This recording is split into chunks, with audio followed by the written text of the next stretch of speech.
روایتوں کے مطابق فرشتوں کے 12 قبائل ہیں۔ ہر قبیلے میں فرشتوں کی تعداد زمین کے ذرات کے برابر ہے۔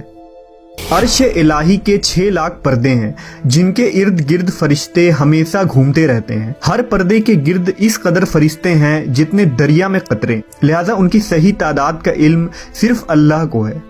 جبرائیل علیہ السلام کو اللہ کے دربار میں سب سے زیادہ قرب حاصل ہے۔ جبرائیل کے معنی عبداللہ یعنی اللہ کا بندہ ہے، میکائیل کے معنی عبید اللہ اور اسرافیل کے معنی عبد الرحمن ہے۔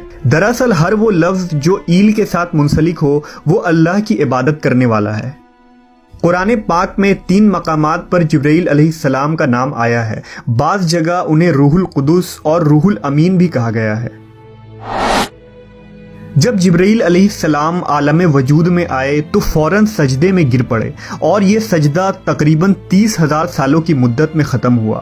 جبرائیل نے جب سجدے سے سر اٹھایا تو اللہ تعالیٰ کا ارشاد ہوا، ہم نے تمہیں نور خاص سے پیدا کیا اور تمام خواہشات، نفسیات، جسمانی بیماریوں، تلاش معاش سے بری رکھا ہے۔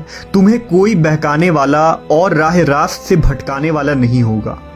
جبرائیل علیہ السلام کی پاکی کا انتظام کچھ اس طرح کیا گیا کہ جنت میں ایک نہر تعمیر ہوئی جس میں جبرائیل علیہ السلام داخل ہو کر غوطہ لگاتے ہیں اور باہر آ کے اپنے پر کو جھاڑتے ہیں۔ غوطہ لگانے کے بعد